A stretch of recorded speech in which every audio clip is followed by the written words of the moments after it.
Phone करके bank fraud करने वालों ने अब एक ऐसा नया तरीका निकाल लिया है जिससे अब देश का कोई भी शख्स, आम हो या खास, वीआईपी हो या वीवीआईपी, अब देश में किसी का भी बैंक अकाउंट सेफ नहीं है। फोन करके फ्रॉड करने वालों का गढ़ माना जाने वाला जामताड़ा अब पूरे देश को अपने डिजिटल फ्रॉड की आंधी में उड़ा देने को तैयार है। तो तैयार हो जाइए जानने के लिए कि आखिर जामताड़ा में इन्होंने कौन सा ऐसा नया तरीका निकाल दिया है जिससे अब देश का कोई भी बैंक अकाउंट सुरक्षित नहीं है, ताकि आप अपने और अपने परिवार की मेहनत से कमाई हुई कमाई को सुरक्षित रख सके, क्योंकि क्या पता जामताड़ा गैंग का अगला टारगेट आप हो। ऑनलाइन बैंक फ्रॉड या फिशिंग अटैक की जब भी कोई घटना होती है तो उसका सबसे पहला तार जामताड़ा से जुड़ा होता है। रांची झारखंड से 250 किलोमीटर दूर एक जिला है जिसका नाम है जामताड़ा, और इस जिले में लंबे समय से ऑनलाइन फ्रॉडियों का एक गैंग चल रहा है जिसे कहा जाता है जामताड़ा गैंग। ये जिला इतना फेमस है कि इस पर एक वेब सीरीज भी बन चुकी है नेटफ्लिक्स पर, जो आप देख सकते हैं। आखिर क्यों है ये जिला इतना फेमस? क्योंकि ये वो जगह है जहां पर सबसे ज्यादा ऑनलाइन फ्रॉड और फिशिंग जैसी वारदातों को अंजाम दिया जाता है, या यूं कहें कि जामताड़ा ऑनलाइन चोरों की बस्ती है। आप जानते ही होंगे कि पिछले कई सालों से ऑनलाइन बैंक फ्रॉड की घटनाएं लगातार बढ़ती जा रही हैं और इन सभी बैंक फ्रॉड्स के तार जामताड़ा से कहीं न कहीं जुड़े हुए पाए जा रहे हैं। ये लोग लोगों को फोन करके डराते थे कि उनका बैंक अकाउंट या एटीएम कार्ड बंद होने वाला है, और डर के मारे भोले भाले लोग इन्हें अपना एटीएम नंबर और सारी जानकारियां बता दिया करते थे, और चुटकियों में ये ऑनलाइन डकैत लोगों का बैंक अकाउंट साफ कर दिया करते थे।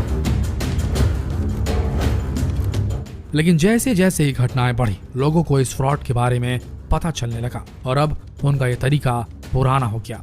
लोग इस फ्रॉड के प्रति जागरूक हो गए, लेकिन अब इन जामताड़ा के चोरों ने नया तरीका खोज निकाला है जिसका नाम है ई सिम फिशिंग।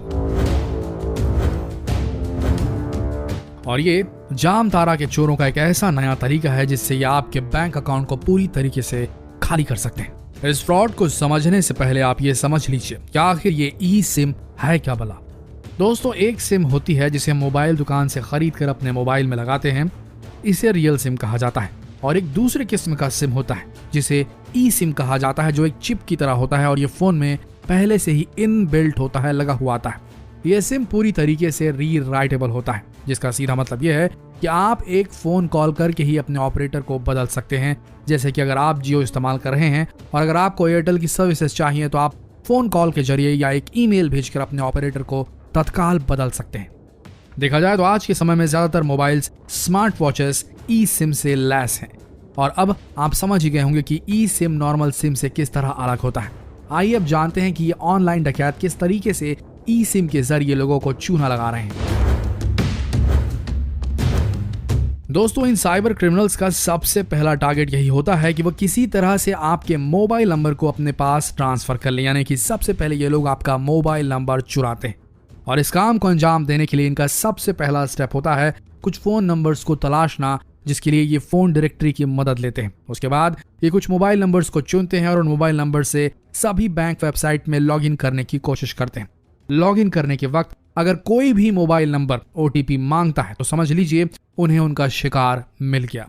उसके बाद ये सबसे पहले अपने टारगेट को एक मैसेज भेजते हैं, और ये एक वार्निंग मैसेज होता है जिसमें लिखा होता है कि अब नॉर्मल सिम के बदले ई सिम अनिवार्य रूप से लगाया जा रहा है और इसके लिए उन्हें केवाईसी करवाने की जरूरत है, नहीं तो आपका नॉर्मल सिम कुछ ही दिनों में बंद हो जाएगा। मैसेज भेजने के कुछ मिनटों बाद ये जो चोर होते हैं ये कस्टमर केयर एग्जीक्यूटिव बनकर अपने टारगेट को फोन करते हैं और उनसे कस्टमर की बेसिक डिटेल्स ले लेते हैं। साथ ही कस्टमर से आग्रह करते हैं कि वो अपने नेटवर्क सर्विस प्रोवाइडर को एक ईमेल भेज दे जिसमें लिखा हो कि उन्हें ई सिम एक्टिवेट करवाना है। इस प्रोसेस से आप समझ सकते हैं कि कस्टमर ने खुद ही अब ई सिम की डिमांड अपने नेटवर्क ऑपरेटर से कर दी है। जब कस्टमर के ई सिम की प्रोसेसिंग का काम पूरा हो जाता है तब नेटवर्क सर्विस प्रोवाइडर कस्टमर को एक QR कोड ईमेल के जरिए भेजता है, और ये QR कोड साइबर क्रिमिनल्स किसी भी तरह से हासिल कर लेते हैं।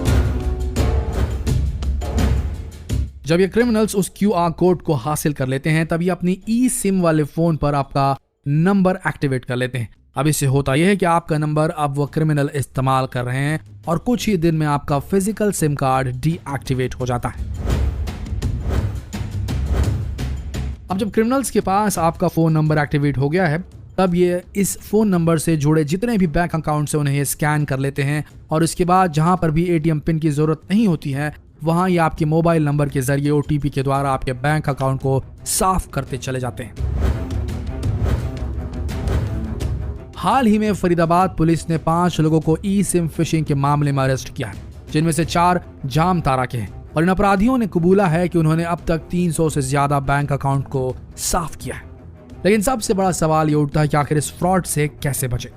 तो सबसे पहला पॉइंट, अगर आपके पास कोई भी कस्टमर केयर एग्जीक्यूटिव का फोन आता है तो उन्हें अपनी कोई भी पर्सनल जानकारी या बैंक से जुड़ी जानकारी कभी ना दें। दूसरी सबसे अहम बात, अगर आपको मोबाइल नंबर या ईमेल चेंज करवाना हो तो आप स्वयं बैंक या मोबाइल स्टोर में जाकर इस काम को करवाएं और इस काम में किसी पर भी भरोसा ना करें। तीसरी सबसे अहम बात यह है कि अगर आपके पास कोई भी मैसेज आता है जिसमें कोई लिंक हो तो उस लिंक को कभी ना खोलें। तो दोस्तों, जितना हो सके इस वीडियो को शेयर करें और लोगों को इस नए किस्म के फ्रॉड से बचाने के लिए जागरूक करें। जितना हो सके इस वीडियो संदेश को शेयर करें फेसबुक, व्हाट्सएप, यूट्यूब पर, ताकि लोगों तक ये संदेश पहुंच सके। बने रहिए हमारे चैनल के साथ। अगर आपको ये वीडियो अच्छा लगा तो लाइक करें, सब्सक्राइब करें, बेल आइकॉन दबाना ना भूलें।